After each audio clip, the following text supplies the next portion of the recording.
The sky over Mars burned with strange, new stars. They were not the gentle, distant lights known to astronomers. They were the hard, angular shapes of warships, their hulls glowing with a cold, polished silver and gold light. They arranged themselves in perfect geometric patterns above the red planet, a silent and majestic display of power that was both beautiful and terrifying. On the bridge of the flagship Jong, Commander Yul watched the main screen. His face, worn by decades of solar winds and hard decisions, was still. His hands rested on the back of the captain's chair, his knuckles white. Around him, the crew worked in a quiet, focused panic. 500 vessels, Commander, said Mira, his strategist. Her voice was calm, a flat contrast to the storm on the screen. Class and designations unknown. Their formation is flawless. No defensive gaps. Yul simply nodded. Hail them. At the communication station, a young officer named Tay worked his console. His fingers, usually so steady, shook slightly. They are hailing us, sir. Broadband, system-wide. They are bypassing all encryptions. It's like we don't even have firewalls. Put it on screen, Yul said. The image of the alien fleet was replaced by a face. It was humanoid, but so refined it looked artificial. Smooth, silver-gray skin, large dark eyes with no visible pupils, and a slender frame clothed in shimmering white robes. It was impossible to tell if it was male or female. This was Chancellor Kale of the Galactic Accord. The voice that filled the bridge was smooth and melodic, translated perfectly by the ship's computer. Yet it carried a chilling, absolute authority. People of the Sol System, we are the Galactic Accord. We have observed your species for many of your cycles. We have catalogued your progress from your planet's surface to these, your first, hesitant steps among the stars. On Earth, in every city, on every screen, in every home, the transmission played. A family in Seoul, gathered for dinner, looked up at their wall screen. A fisherman in Busan paused on his boat, listening from a portable radio.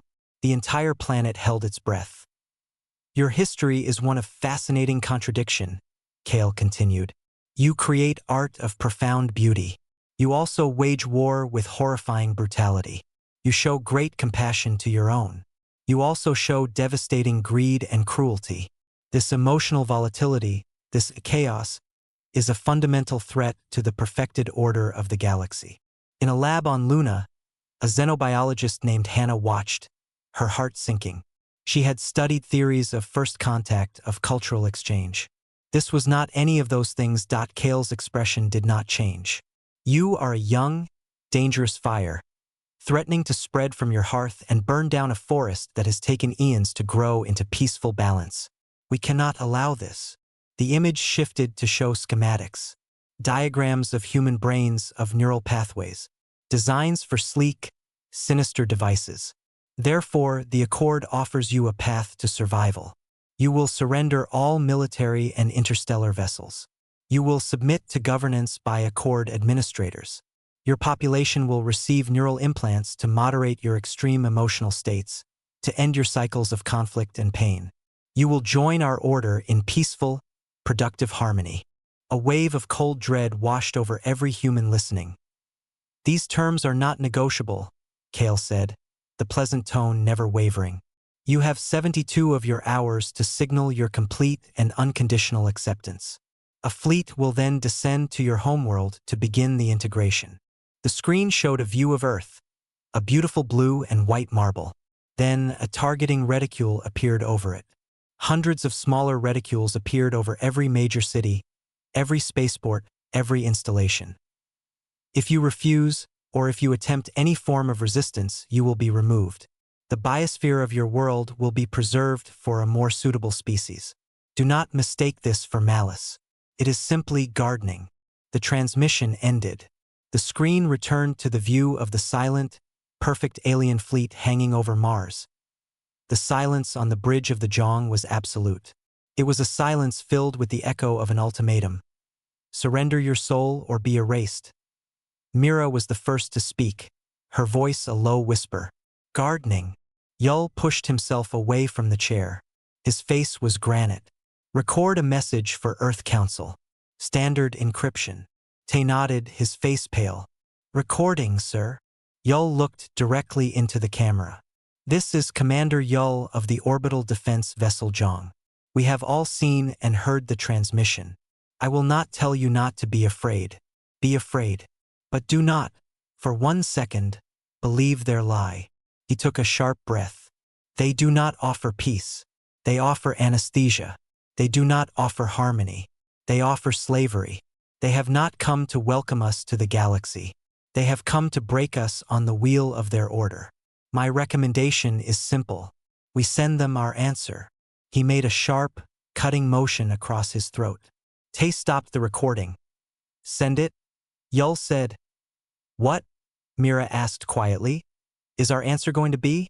Yull turned to look at the alien fleet again, his eyes reflecting their cold, golden light. Our answer, he said, will be written in a language they have forgotten.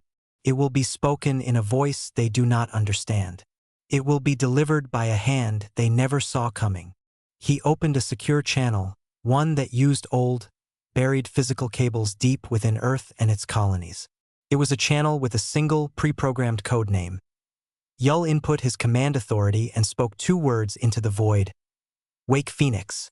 The order reached every corner of human space in a silent, digital whisper. It bypassed main networks, traveling through forgotten cables in ocean trenches and old landlines buried under permafrost. It was a ghost signal, a single phrase. In a noisy, hot workshop in the asteroid belt, Gene was elbow-deep in the power relay of a mining barge called the Stonecutter. His hands were scarred and covered in grime. A work light was clipped to his shoulder, shining on a tangled mess of wires. A quiet ping came from his wrist terminal. He pulled it up, wiping sweat from his brow. The message was simple. Phoenix. Converge. Dark side. Pluto. He froze. The sounds of the workshop faded away. He looked at the message, then at the worn, ugly hull of the Stonecutter. He thought of the gleaming golden fleet he'd seen on the news feed. A strange, cold calm settled over him. He shut off his torch. Hey, Gene, where are you going? Yelled the shift foreman. We need that regulator fixed. Gene didn't look back. The regulator is fine. I'm not. He walked to his locker, pulled out a small, heavy bag of personal tools, and headed for the docking bay. All around the station, he saw others doing the same. A pilot from a deep-water drilling platform on Europa. A woman who navigated ice haulers on the Saturn run. They didn't speak. They just moved, their faces set in the same grim understanding. The time for fixing things was over. The time for building something else had begun. On Earth, in a secure bunker deep under a mountain, Mira stood before a wall of glowing data. She had not slept. Her eyes were red, but her mind was terrifyingly clear.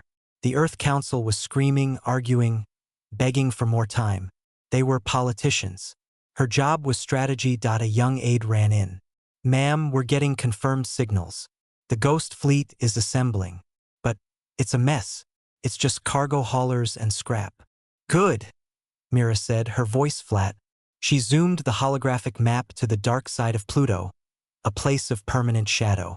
Tiny identification markers began to appear, hundreds, then thousands. They were all civilian registry codes. Ore Carrier, Colony Ferry, Research Probe Tender, Cometary Ice Miner. The Accord will look for warships, she said, more to herself than to the aide. They will scan for weapon signatures for military-grade engines. They will see nothing but junk and noise. That is our first victory. They will be blind. Her fingers danced over the interface, pulling up files marked theoretical. These were not standard military doctrines.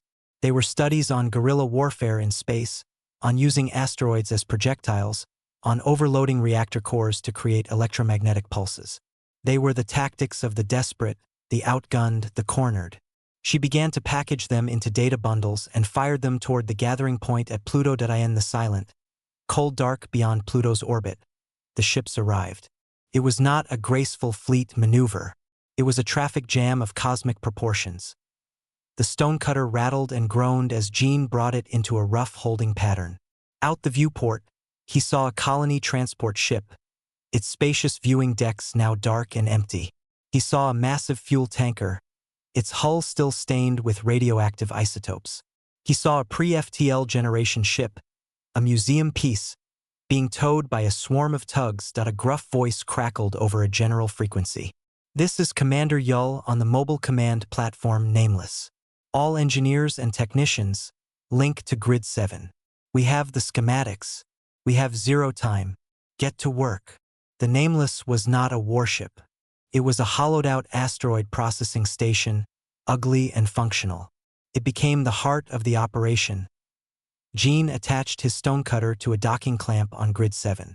He stepped out into organized chaos. The inside of the processing station was a cathedral of madness. Thousands of people in engineers' coveralls, miners' exosuits, and lab coats swarmed over machinery. The air smelled of ozone, sweat, and molten metal. A woman handed him a data slate. You're from the belt? Good. We're adapting the magnetic or scoops. We think we can turn them into short-range plasma projectors. Makes a mess, but it'll burn a hole. Gene nodded, already scanning the schematics. The power draw will burn out the stonecutter's core in 3 shots. Then you get 3 shots, the woman said, and moved on. That was the rule. Nothing was built to last. Everything was built to work once, maybe twice, in a spectacular and destructive way. Gene lost track of time. He welded, rewired, and jury-rigged. He saw engineers turning long-range sensor arrays into focused microwave emitters. He saw teams painting ships with a matte black paste mixed from asteroid dust and radar-absorbent material meant for old stealth jets. A man next to him, working on an old Comet water purifier, laughed a bitter laugh. Look at this. We're turning water filters into what? I don't even know what this is supposed to be. It's a surprise, Gene said, connecting 2 wildly incompatible power cables. For them. Across the station, Commander Yull walked with Mira through the roaring din. Report, he shouted over the noise. We have over 4,000 vessels, Mira said, reading from her slate. 0 standardized weapons. 0 unified shielding. We are creating 1,322 different kinds of improvised chaos. Morale is strange. No one is celebrating. Everyone is angry. It's a good anger. Yull watched a team spray painting a large, rough symbol on the side of a ship. It wasn't a flag or an insignia. It was a simple, stark human handprint, dipped in black paint and slapped onto the hull. What is our window? Yull asked. The Accord's deadline is in 48 hours. They are monitoring Earth and our known military bases. They are not looking here. Not yet. Yull stopped and looked at the expanse of madness. He saw the black, lumpy shapes of ships being transformed. They were not sleek or beautiful. They were brutal, ugly, and real. They were made from the bones of human industry and stubbornness. They demanded our surrender, Yull said quietly. So we give them our answer. We give them the forgotten mining barge. We give them the retired colony ship. We give them the salvage tug and the repaired probe. We give them every piece of scrap we ever built to survive. And we will teach them what happens when you threaten a species that remembers how to build from nothing. He placed his own hand on a cold, black-painted hull plate. The paint was still wet. It left a perfect, dark print behind. À signature. The Accord fleet moved. It was not a fast movement. It was a slow, confident drift from Mars' orbit toward the inner system, a wall of polished metal advancing on the cradle of humanity. Their target was Tycho Prime, the largest shipyard orbiting Earth's moon. It was a symbol of human ambition. Its destruction would be a final, silent lesson before the deadline. On the command deck of the Accord flagship, Harmony's hand, Chancellor Kale observed the approach. The tactical displays showed no organized resistance. A few small, official Earth defense ships were moving, but they were hopelessly outmatched and out of position. It was all according to the perfect script. The primitive fleet is in disarray, a tactical officer reported, its voice a soft chime. No coherent formation. They are guarding their homeworld with emotional, not tactical reasoning. Kale gave a slight, approving nod. Proceed. Clean the garden. The Black Armada did not appear. It manifested. 1 moment, The space around the Tycho shipyard was empty except for the advancing Accord formation. The next, 100 dark shapes blotted out the stars directly in their path. They had not come from the human military bases. They had not used the usual jump points. They had come from the blind spots. Gene stood on the cramped, shaking bridge of the stonecutter. His hands were on the crude, newly installed firing controls. The main screen showed the breathtaking, terrifying view of the Golden Accord fleet, now only a few thousand kilometers away. His ship was part of a cluster of mining vessels that had coasted in on the tail of a small, radar-scattering asteroid cloud. Myra's first tactic: hide in the garbage. All units, pattern break. Commander Yull's voice crackled over the secure channel. It sounded like he was speaking through gritted teeth. Remember, you are not soldiers. You are a bad day at work. The Accord fleet hesitated. Their sensors had seen the asteroid debris, but classified it as natural, harmless. Now that debris was unfolding into jagged, black silhouettes. Their targeting systems scrambled to find locks, but the non-reflective coating and chaotic shapes confused them. For a few precious seconds, the Accord ships were aimless. That was all the time the Armada needed. Gene didn't fire at a ship. He fired at a point in space between three of them. The stonecutter shuddered violently as its overloaded or scoop unleashed a torrent of superheated, magnetized plasma. It wasn't a precise beam. It was a screaming, expanding cloud of molten death. It washed over the lead Accord ship's shields, not breaking them, but blinding every sensor on that side. "Scoop 1 burned out," Gene yelled, his fingers already moving to the next circuit. All across the line, human ships did things that made no tactical sense. A converted fuel tanker, the Kalama, didn't fire. It simply turned and accelerated directly toward the center of the Accord formation, its holds wide open. "What is it doing?" the Accord tactical officer chimed, confused. "It has no weapons. It's a ramming attempt," another stated. "A suicide run. Predictable." They fired. Precision lances of golden energy sliced the Kalama apart. It exploded, but it did not explode like a ship with an engine core. It exploded with a strange, silent, dark cloud that spread rapidly. It was a cloud of fine, carbon-black dust mixed with microscopic industrial abrasives, the same material coating the Armada. It clung to everything. It coated Accord sensor dishes, viewports, and weapon barrels. Suddenly, the perfect golden ships were flying blind, their systems grinding as abrasive dust seeped into joints and vents. Chaos bloomed. A group of old planetary survey ships, their hulls black and pitted, released a volley of probes. The Accord point defense lasers swatted them down easily. But each probe, when hit, released not an explosion, but a burst of screaming radio noise, old television broadcasts, emergency distress signals, raw static. The Accord's communication channels were flooded with the chaotic, painful sound of human history and panic. Orders were drowned out. On the nameless, Mira watched the tactical map. It was a mess of blinking red and yellow lights. "Group 4, you're too clustered. Break and harry their port side. Make them turn. Group 7, the big one in the back, is trying to coordinate. Give it a headache." Group 7 was 3 old Comet ice haulers. They moved toward the large Accord command vessel. They did not fire.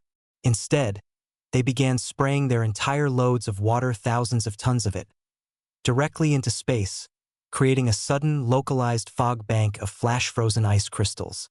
In the middle of a space battle, a tiny, temporary winter appeared, reflecting and scattering targeting lasers into useless rainbows.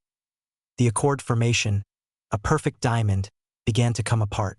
Ships turned to face threats that weren't there. They fired on ice clouds and dust shadows. They tried to maintain order, but the order itself was their weakness. They could not process the illogical.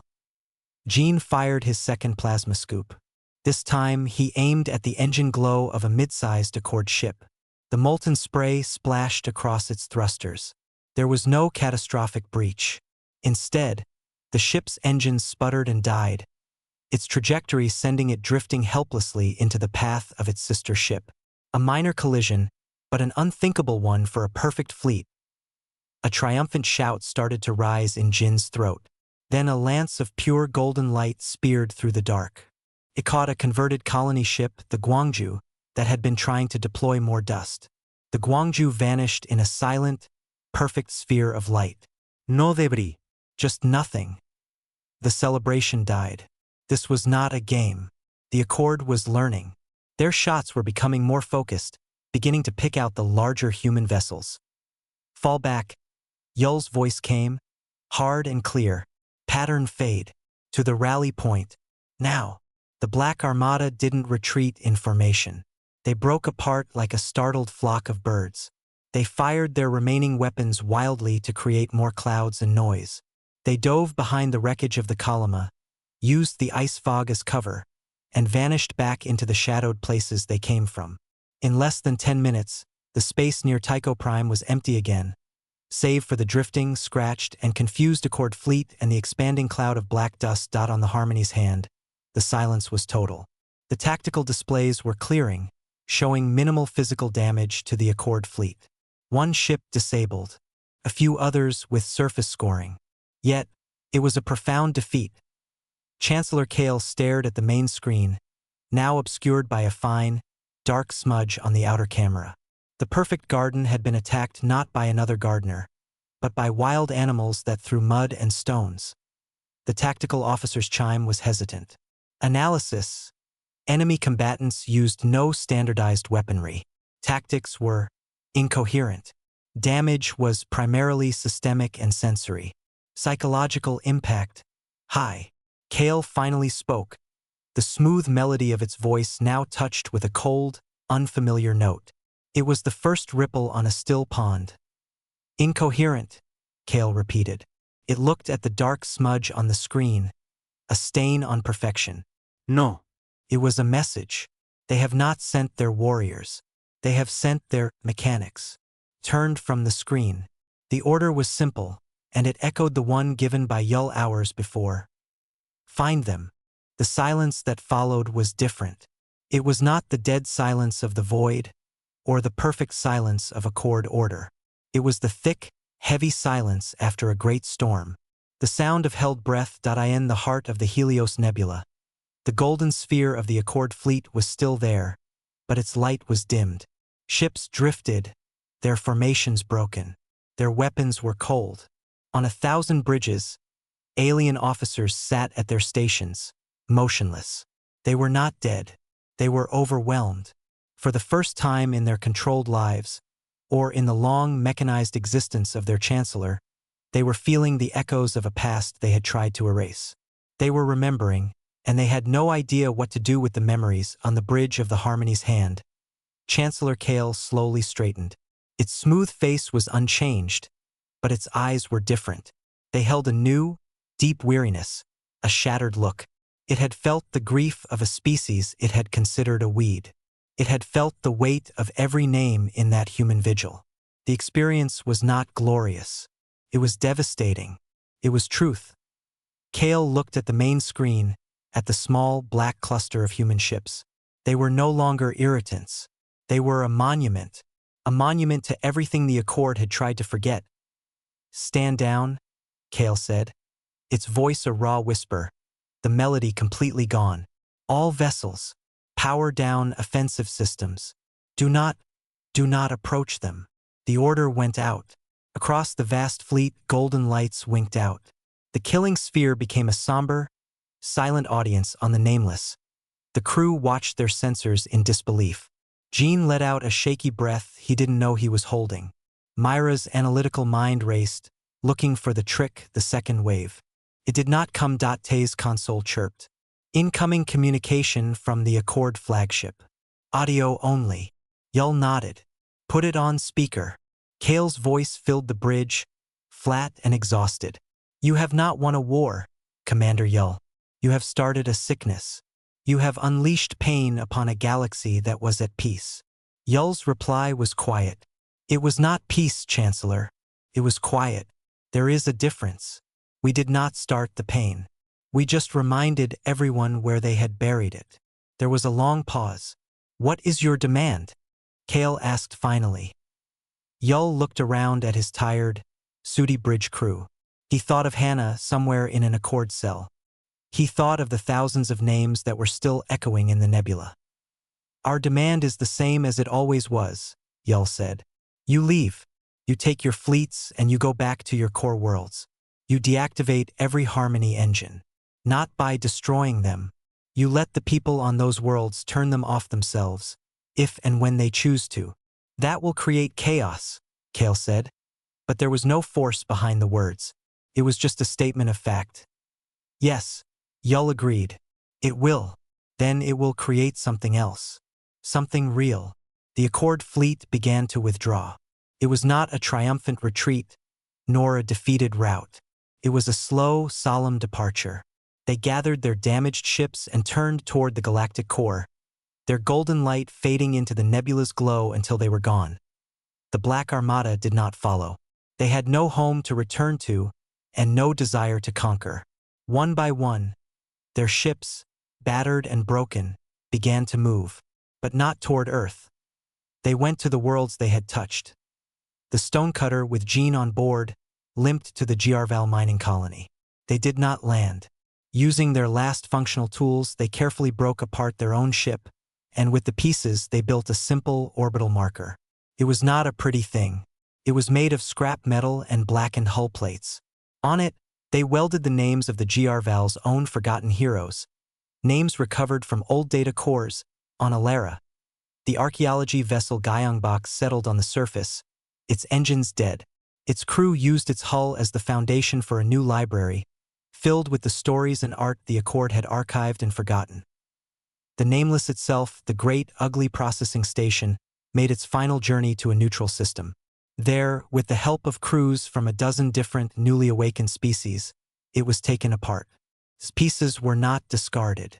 They were distributed. A year later, a new kind of meeting was held. It was not in a grand hall. It took place in open space, near the drifting, memorialized pieces of the Nameless. Commander Yull was there, older, his work done. Mira stood beside him, now an advisor to a dozen budding worlds. Hannah was there, freed in the quiet withdrawal, her calm eyes watching everything. Jean and Tay were there too, their hands now used to building instead of breaking. They were not alone. Representatives from the Kthari were there, their weavings now filled with chaotic, beautiful color. A Giarval stood proudly, its scars worn like medals. There were others, many others, from species whose names humans were still learning. There was no central chair. No one was in charge. A Kthari elder spoke, her voice clicking softly. You called us to remember. We have remembered. It is painful. It is, Yull agreed. It does not get less painful. You just learn to carry it. The Giarval representative nodded. A slow, heavy movement. We have turned off the machine in our sky. The silence it left was loud.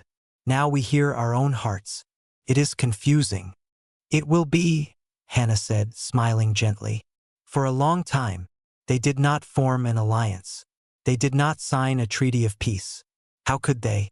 Peace was not a document. It was a daily, difficult choice. Instead, they agreed on one thing. The pieces of the Black Armada in orbit around 100 worlds would be left as they were. Blackened, scarred, and real. They were not trophies. They were reminders. Promises. As the meeting ended, Yull looked at the stars, now alive with the new, unchoreographed light of 1,000 free worlds. The galaxy was not calm. It was not perfect. It was alive with argument, with grief, with joy, with the messy, dangerous sound of feeling. He thought of the first ultimatum, the demand for surrender. They had not surrendered. They had not conquered. They had simply offered a galaxy, numb for so long, the terrible and wonderful gift of its own memory. And in the light of that remembering, a new, real, and burning future had begun. The Black Armada did not become heroes. They became ghosts. The story of the Tycho skirmish and Hannah's broadcast spread, not as a victory, but as a wild rumor. The polished, official Accord channels called them the Unmaking, a disease of chaos.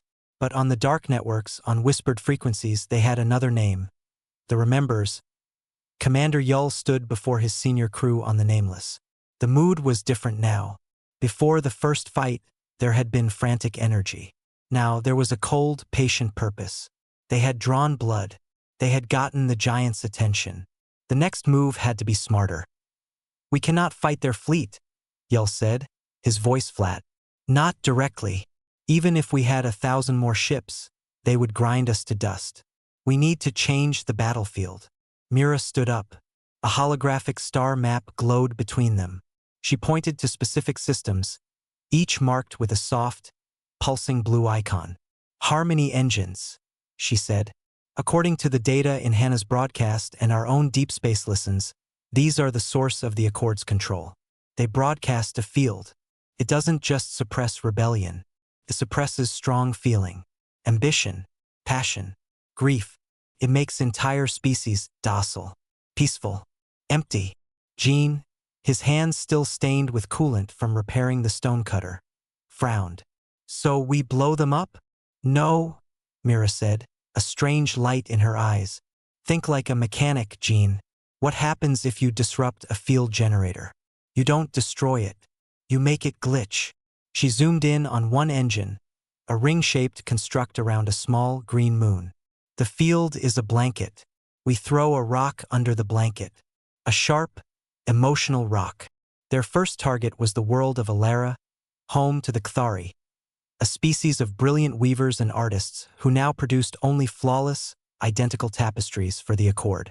Their harmony engine hung in their sky like a silent, gray moon. The Armada did not attack. A single ship broke from the fleet, the Gyeongbok, a former deep space archaeology vessel. Its hull was black, and on its side was a simple, hand-painted image, a broken loom. It did not head for the engine. It slipped into the atmosphere, landing in a remote, rocky desert. From the Gyeongbok, a small team emerged. They carried no weapons. They carried a large, heavy crate. Inside was a Kthari memorial spire, a sacred object looted by the Accord centuries ago and forgotten in a human museum. The humans had brought it home.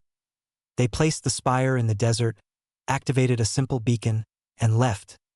That night, under the dead gray light of the Harmony engine, a single Kthari elder, drawn by the strange signal, found the spire. She touched the old stone. Carved into it were the names of her own ancestors, lost to time. A memory, raw and violent, flooded through her. It was grief, sharp and terrible. It was also love. The Harmony engine's field struggled to dampen it, to smooth it over. But the memory was too specific, too powerful. It was like a single, pure, screaming note hitting a machine built to absorb whispers. The field flickered. For just a few minutes, across the entire continent, the emotional blanket thinned. People awoke from a dream they didn't know they were in. A weaver looked at his perfect, empty tapestry and felt a surge of disgust. A parent looked at their calm, obedient child and felt a sudden, fierce longing for the child's lost laughter. It was not a revolution. It was a tremor. A deep, unsettling question. By the time Accord peacekeeper ships arrived, the Gyeongbok was gone. The spire remained. The field stabilized. But the memory of the tremor did not fade. It became a story. The Black Armada moved on. Next was a mining colony of the hulking Giarvel. Their engine made them placid workers. The human ship, a converted ore processor, didn't bring an artifact. It broadcast a single Giarvel war chant, dug up from historical records, directly at the engine's main receiver. The chant was all pounding rhythm and raw defiance. The engine systems interpreted it as a system error, a damaging noise. It shuddered, its output distorting. For an hour, the Giarvel miners felt not rage, but a deep, resonant pride in their own ancient strength. They stood a little taller. They worked a little slower. Each strike was different. A stolen song, a returned bone, a data packet of forbidden poetry transmitted like a virus. The Armada were not soldiers. They were librarians of lost feelings, delivering their books like bombs. On the Nameless, Tay monitored it all. The official galaxy was silent, but the unofficial channels, they were humming. He started to hear new signals, faint and encrypted. They weren't human. They were from Alara, from the Giarvel colony, from a dozen other worlds. Short, confused, hopeful messages. Questions. They used a new word, borrowed from the human broadcasts. Remember, Mira called it setting the psychological landscape ablaze. They were not starting a fire with one match. They were scattering a million smoldering embers across a dry field, waiting for the wind to change. On the bridge of the Harmony's hand, Chancellor Kale watched the reports. Worlds were not falling. Fleets were not being destroyed. Systems were stable. And yet, everything was changing. Stability reports were now filled with new, illogical data points, cultural anomaly, unexplained emotional resonance event, minor field fluctuation. Kale's perfect order was being infected by a virus called context, a virus called history. The human ghost fleet was not attacking the body of the Accord. It was attacking its memory, making it remember the pain, the joy, the chaos it had tried so hard to forget.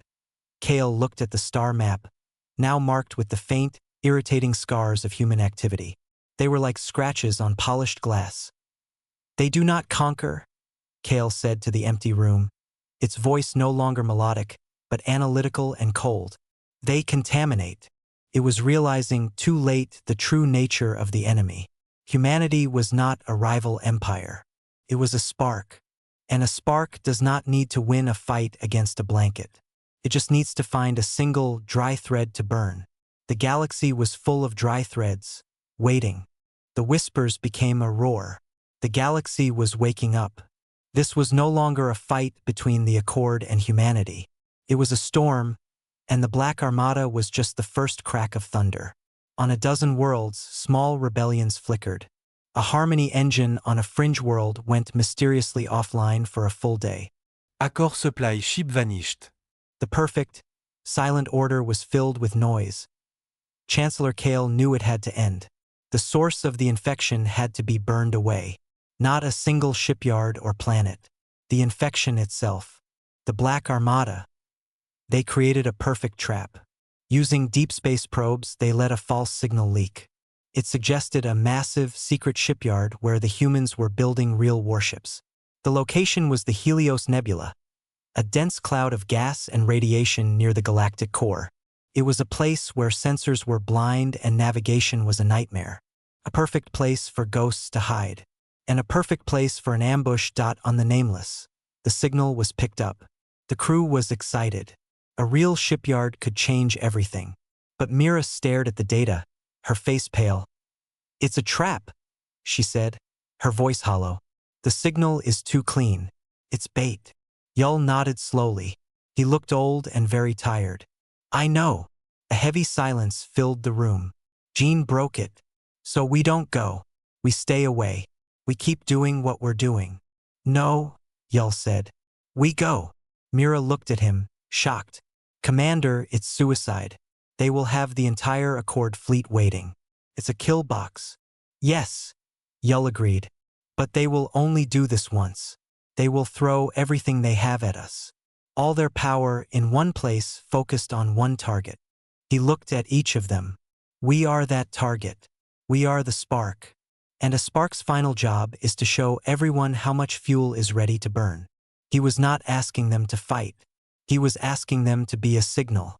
The biggest, brightest, last signal they could send. The Black Armada moved toward the Helios Nebula. It was not a stealthy approach. They moved with a strange, solemn purpose. Every ship, from the smallest scout to the Nameless itself, had their transponders on. They were not hiding anymore. They were a procession. As they entered the nebula's outer clouds, the trap was sprung. From behind dark gas giants, from within the nebula's own glittering folds, the Accord fleet emerged. Not 100 ships, not 500, thousands. A wall of golden light in the swirling purple mist. They filled every sensor screen. A dazzling, terrifying display of absolute power. They formed a perfect sphere around the human fleet, sealing every exit. On the bridge of the Harmony's hand, Kale observed the tactical display. The red dots of the human fleet were a tiny, fragile cluster at the center of a vast golden net. Finally, the irritants were in one place. Finally, order would be restored. Open a channel to their lead vessel. Kale said, on the nameless. The main screen showed Kale's smooth, emotionless face. Commander Yull, Kale's melodic voice filled the bridge. You see the reality. Your resistance is a mathematical zero. Surrender now. Disable your vessels. Your species will be preserved in stasis. Your genetic material will be saved. You will not be harmed. You will simply cease to be a problem. This is the final offer of mercy. Yull stood before the screen. He did not look at Kale. He looked at his crew. He saw Jean, his hands steady on his console. He saw Mira, her jaw set. He saw young Tay, whose eyes were wide with fear, but who did not look away. Yull turned to Kale. You asked for our surrender from the beginning. You never understood what you were asking for. He paused. Tay, open a fleet-wide channel and broadcast it on every frequency, on every band. Use all our power. Tay, his fingers trembling, did as ordered. Channel open, sir. To the fleet and to everywhere. Yull took a deep breath. He did not speak of victory. He did not speak of defiance. He spoke quietly, his voice rough. This is Commander Yull. To every ship in the Black Armada. We came here with nothing but what we could carry. We came with our history. We came with our dead. He nodded to Tay. A new sound began to play underneath Yull's voice. It was not music. It was audio. Raw, unfiltered. Global audio from Earth.it was the sound of a vigil.it was millions of human voices.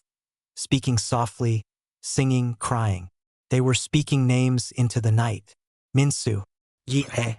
David. Onyo. Khalid. Sunwa. Endless, whispering river of names. The names of those lost at Tycho. The names of those taken by the Accord. The names of ancestors from centuries past. It was a sound of immense, unbearable grief. It was also a sound of immense, unbreakable love. It was the sound of memory itself. The sound washed out of the nameless, out of every human ship. It was not a weapon.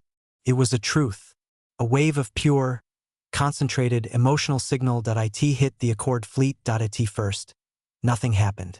Then, on the bridge of the Harmony's hand, a soft alarm chimed. Then another, and another. Report, Kale said, the first hint of tension in its voice. The signal, a tactical officer chimed, its own voice wavering. It is a dense, patterned emotional resonance. It is overloading the dampening filters on our external sensors. It is bypassing primary buffers. The Harmony engines worked on broad, gentle fields. This was a focused, screaming beam of pure feeling. It was like trying to stop a flood with a coffee filter. On every Accord ship, the external sensory systems, designed to analyze threats and communications, were forced to process the signal. The dampeners, the tiny versions of the Harmony engines on every ship, tried to cancel it out. They were not built for this. They were built for the gentle, numb peace of conquered species, not for the raw, howling memory of a species that refused to forget. The dampeners began to fail. Not explosively, but insidiously. They shorted out. They burned up. They created feedback loops. Kale felt it first. A strange pressure behind its eyes. A swirling, confusing mess of data that wasn't data. It was sensation. It heard the names not as words, but as wounds. It saw in its mind, not tactical displays, but flashes of faces it had never known. Tears it had never shed. Graves it had never visited. The anguish of 1,000 generations, ignored and buried by the Accord, crashed into Kale's perfectly ordered mind. It staggered, grabbing the command console. Its large, dark eyes were wide with a new, horrifying understanding. This was what they had been wiping away. This crushing, beautiful, terrible weight. This was what life was. Across the Accord fleet, the same thing happened. Officers blinked, confused by sudden, unexplained feelings of sorrow and longing. The perfect, coordinated sphere of ships began to waver. Their formation grew less perfect. A ship drifted slightly off station. Another turned its sensors away, as if from a blinding light. The Black Armada did not move. They just hung there in the center of the golden storm, broadcasting the sound of their ghosts. They were not fighting with plasma and steel anymore. They were fighting with every name ever spoken in love and loss. And against that, the Accord had no defense. The silence after the skirmish was heavier than the battle. On the Nameless, the mood was grim. They had stung the giant, but the giant was now awake and angry. On screens, they watched the Accord fleet regroup, its movements sharper, more aggressive. It was hunting. In a small, quiet medical bay converted into a lab, Hannah worked. She was a scientist, not a soldier. When the call for Phoenix went out, she didn't go to Pluto. She boarded a small, fast diplomatic courier ship, the Song of the Morning. Her plan was different. She wanted to talk, to understand. The ship was captured by an Accord scout vessel 12 hours out from Earth. They did not destroy it. They were curious. Now, she sat in a smooth, white, featureless room. There was no door she could see. The air was sterile and smelled of nothing. A soft light came from the walls themselves. It was the most peaceful prison imaginable, and it filled Hannah with a deep, cold dread. This was the perfected order. It was a tomb with perfect air conditioning. A section of the wall shimmered, and Chancellor Kale stepped through. It was like watching water become a person. Kale looked at Hannah with its large, dark eyes. There was no hostility in its gaze, only a calm, analytical curiosity, like a scientist studying a peculiar insect. "You are Hannah," Kale said, its voice a gentle melody in the room. "Your designation was xenobiologist and cultural liaison. You came to parley. Why?" Hannah took a slow breath. "To ask you to reconsider. To see that what you call volatility we call life." Kale's head tilted slightly. "Your life caused the unnecessary destruction of several vessels and the waste of many biological units at the Tycho anomaly. Your species fights against its own best interest. This is the chaos we must correct." "They are fighting for memory," Hannah said, her voice firming. "For the right to feel." "Feel?" Kale repeated. The word seemed foreign. "Feeling is a biological alarm system. It is inefficient. It leads to pain, to rage, to grief. We have moved beyond it. We have the harmony engines. They give peace." Hannah's heart ached. Harmony engines. Planet-sized machines the Accord used to emit fields that suppressed strong emotions in subject species. A galaxy of peace built on emotional silence. "What do you do?" Hannah asked. "When someone dies?" Kale blinked. "The biological unit ceases function. Its materials are reintegrated into the ecosystem. Its data is archived. It is logical. Do you miss them?" "Miss?" Kale was silent for a long moment. "That is a feeling. It serves no purpose. It is an echo of a signal that is gone." Hannah leaned forward. "But the echo is the purpose. We build monuments to the dead. We tell stories about them. We feel grief because we felt love. That grief is a protest. Says this person mattered. Their absence is a shape in the world. You archive data. We carry ghosts. And those ghosts tell us what is worth fighting for." Kale stood perfectly still. Hannah's words were not arguments. They were like stones dropped into the still pool of its mind, creating ripples of incomprehension. "Ghosts are not logical. They are distractions. They are our engines," Hannah whispered. Back on the Nameless, in the roaring command center, Tay the communications officer jerked in his seat. A light flashed on his panel, a frequency so old and unused it wasn't even monitored. It was a biometric signal, a personal distress ping keyed to a single person's heartbeat. "Sir," Tay said, his voice rising, "it's Hannah, the xenobiologist. She's alive. She's broadcasting something, but it's inside an Accord data stream. It's a piggyback signal." Commander Yull was at his side in 2 strides. "Can you hear her?" No. "It's just the carrier wave. But it's strong. She's trying to tell us she's there." Tay's fingers flew over the console. He was a quiet young man who loved old stories. He understood signals. "She's not sending data out. She's letting us listen in.